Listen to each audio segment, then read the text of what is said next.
It's just tough, man. I know. This year was supposed to be different. I don't know, better. We were supposed to be better. A lot of us were. But man, it's almost February, and I mean, once again, we're looking up at the usual guys. And me. Dude. It's just not fair. You're right. It's not fair. But Life's not fair. I know. maybe you lose so much because you don't listen. What? Nothing. What I was saying is, life isn't fair. But life isn't about being fair. It's about doing what you can. And it's difficult, and it's tedious. But you get to take pride in the fact that you do what you can. And when you reach that point where it seems there's no moving up, no moving on, you've reached an inevitable end. In that moment, you decide to simply do what you can. And before long, you're looking back going, oh, that wasn't the end. It was just another step. So what can you do? Right now, what can you do? I can practice hard. Well, yeah, you could do that. But, I mean, what else could you do? I could get a jump on the trade deadline and the draft. You should have already started. It's fine. I don't know if you're really getting what I'm saying. What can you do right now? I can win hockey games. Yeah! Thank you! You're welcome. What were you trying to get him to say? Move out of Ottawa. That city is fucking cursed. Low quality fans of a high quality Bruins team. That is a dub. But here's the thing. This game reminded me of some memories. It brought back memories. Memories that I would have preferred to remain dormant. You see, in the distant year 2017, I liked to drink. I still do, but I liked to drink back then too. And I watched every single game of round one between the Bruins and the Senators in the Stanley Cup playoffs. And every single game was just like that. I'm not going to go back and look it up. It's just what I believe. Because every single game, it felt like no matter what they did, it's fine. No matter what we did, box. Holy crap. That was an aggravating one. And before we even get, this isn't going to be a whole ref conversation, but I'm not upset about the 6 calls. The 6 penalty kills, or 9 calls total, whatever it is. Not upset about the penalties we took. Was there embellishment? Were they weak calls? Yeah, there's all sorts of complaints there. What I'm upset about is the blatant ignorance, negligence, whatever you want to call it. They could do no wrong. The cross checks, the slashing, the tripping did not matter. Didn't get called if it was a Senators player. It was driving me insane. It's not even like game management. I'm not worried. The whole, hey, we got to even up the calls a little bit or else the league is going to investigate this game. Wasn't concerned with that. Just call it both ways. Why is that always the conversation? Like, there was a period and a half against the Canes where we had way better side of the refs. And you sit there and you go, call it both ways. Even out the game. When it's us at the advantage, when it's there at the advantage, call it both ways. Why is that so difficult? It's a fast sport. I understand things get missed. No ref is perfect. But damn, just call it both ways. Hey, that looks like the identical play that I just called. Nah, not this time. The vibes are off. I don't get it. This is our first... God, those memories. It really brought back a flood of negative, drunken emotions. That's what it did. I was playing poker, too. Do you know about the amount of money I lost off that? Damn. Let's talk about the Sens team. First meeting of the year. Feels like it's late in the year to have so many teams that were meeting for the first time of the year. But either way, we are. Let's talk about the Sens team. Like, comment, subscribe. Nailed it. The Discord, absolutely popping off. It's so fun. Check it out. Twitter's fun. Instagram's fun. Become a high-quality inspector. That's what we're calling them. Like, that's what we're doing. That's the membership program below. That's kind of coded. Let's talk about the Sens team. This team sucks. Team sucks. I know they've been playing better lately. They still have a losing record over the last 10, and all of their wins came against basically bottom feeders. They're a win here or there. They're a bad team. They're a bad team. They had so many expectations going into this year, and injuries have certainly played a role with them. They truly have, but they are 30th in goals allowed per game. You need a lot of injuries for me to go, it's just the injuries. They're 24th on the power play, 29th on the penalty kill, and the thing we all were banking on for them to be better, they're 9th in offense, goals scored per game. They're good at that. They're good at putting pucks in the net. But I'm wondering, can you even blame the front office for the Senators' current condition? Because the second half of last year, they had the 12th best offense in the league. With how young their forwards were, you would be forgiven for expecting that to continue to trend up. They were also, through that second half, the 20th worst defense in the league. They went out midway through the season, grabbed Chychrun. They had a couple other younger guys back there, and they went, hey, although Chychrun definitely helped out offensively, it was clear he needed more time to adapt into their defensive structure. But still, you look around, you look at the guys they had there, and you just went, you know what?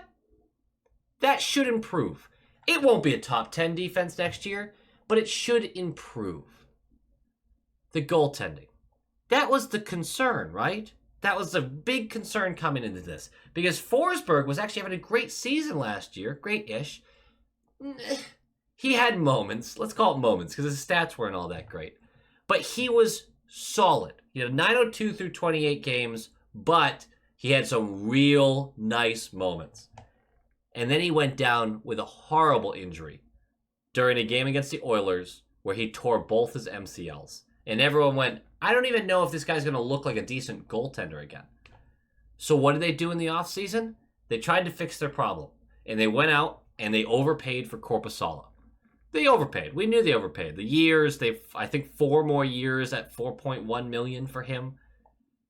And they go into this season, and the offense is there. It's done its job, right? They didn't change a ton. They made some moves.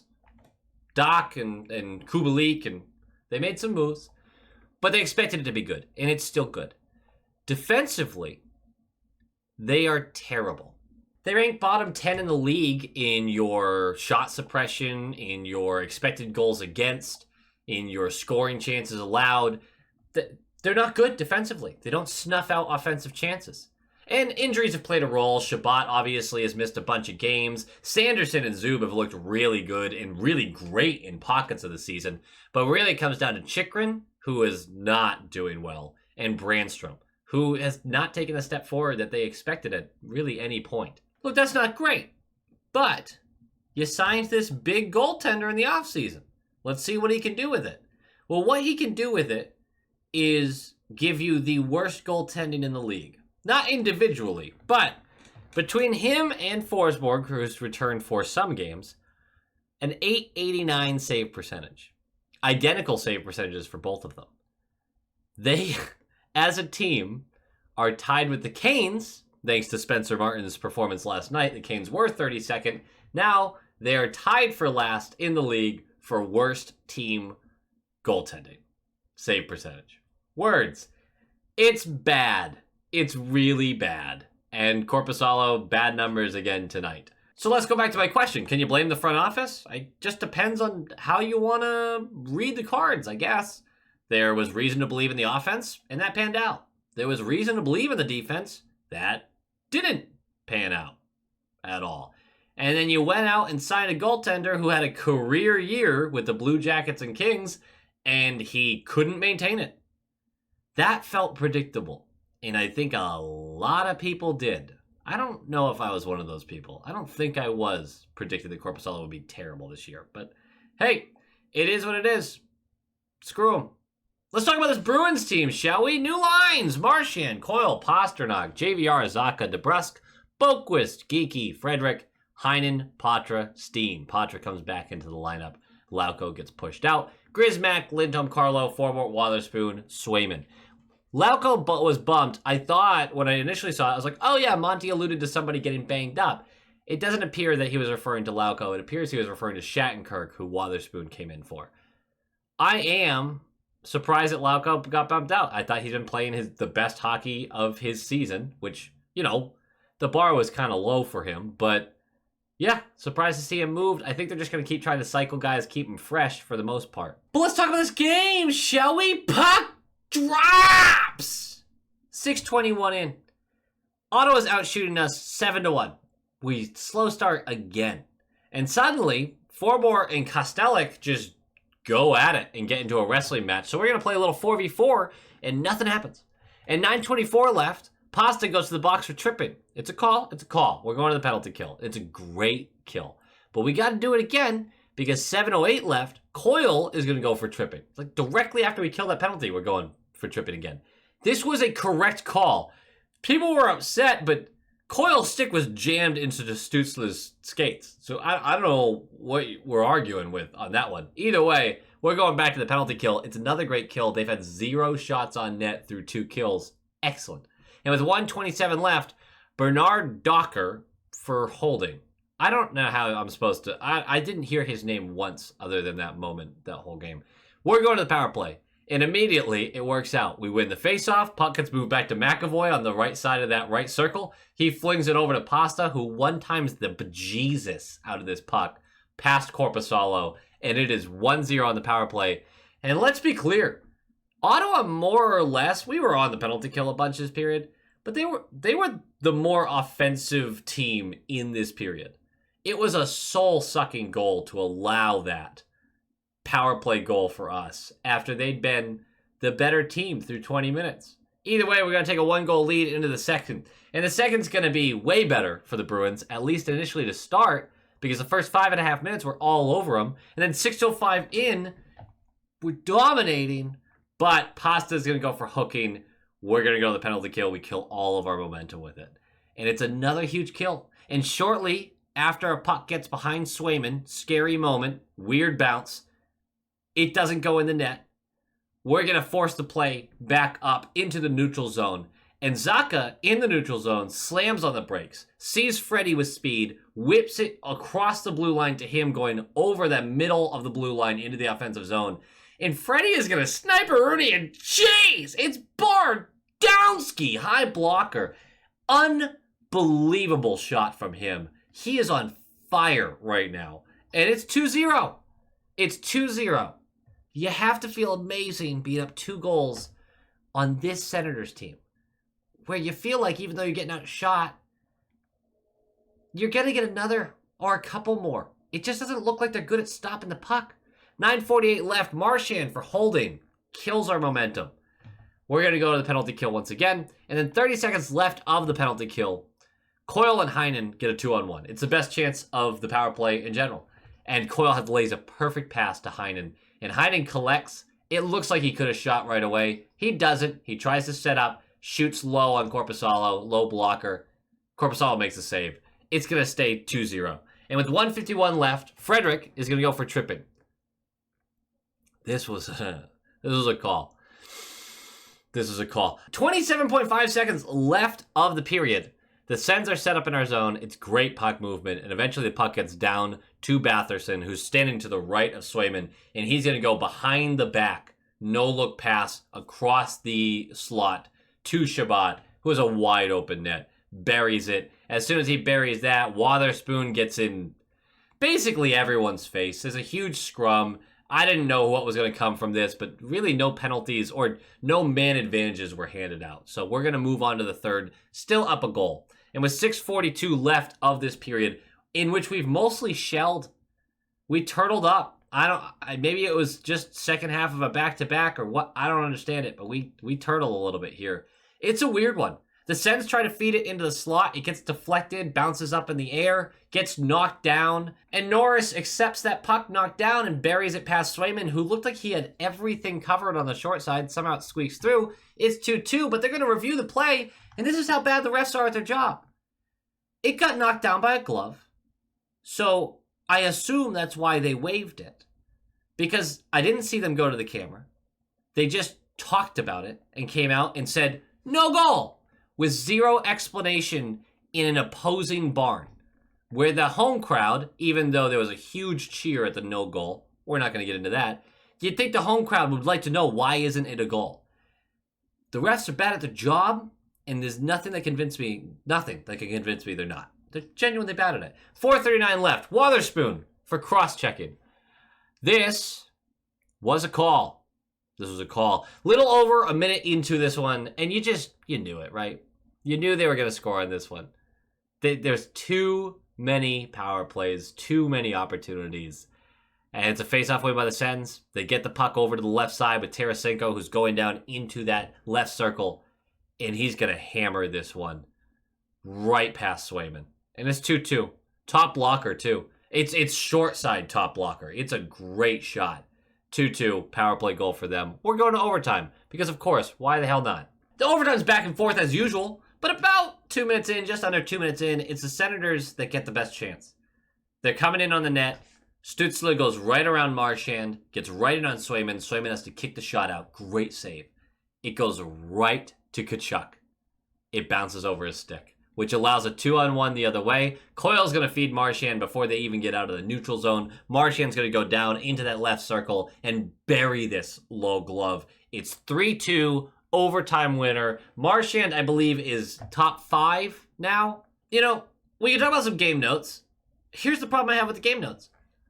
All of my game notes are basically things I've recently said. Now, I just talked about the referees earlier in this video. Frederick's been awesome. Wotherspoon should be in the lineup. Coyle's been quietly great. There's no, new game notes. It's just more of the same. So I'd just be ranting about the same stuff that I've already told you. Flyers on Saturday, and then it's a long break. And we got to start talking about trade deadline. Hell yeah. Go Bees. Go Bees! Once again, guys, thank you so much for watching, but it is time to give a shout out to our high quality inspectors. We've got our top line tier inspectors. We got Brock Nope, Han Slomo, Coach D, the Atomic Lizard, Bradley Johnson, Aaron Adams, Just Aaron, Darren Woodbury, Brett Arney, Pinsen, and Nick Citrullo. Thank you guys so much for your support. It is greatly appreciated. And of course, massive props to these absolute stallions, the all-star tier inspectors. We have Jason Ozzy Bruin Connolly, that's just one name, Bruin Smash, Abraxion, Heil E. Coyote, Jacob Pratt, Tupton D. Tashi, Jonathan Harvey, De Kingery, The Only Newts, A Tasty Snack, Doots42, and Jeremy. You guys are absolute studs. I can't thank you enough, and go Bees.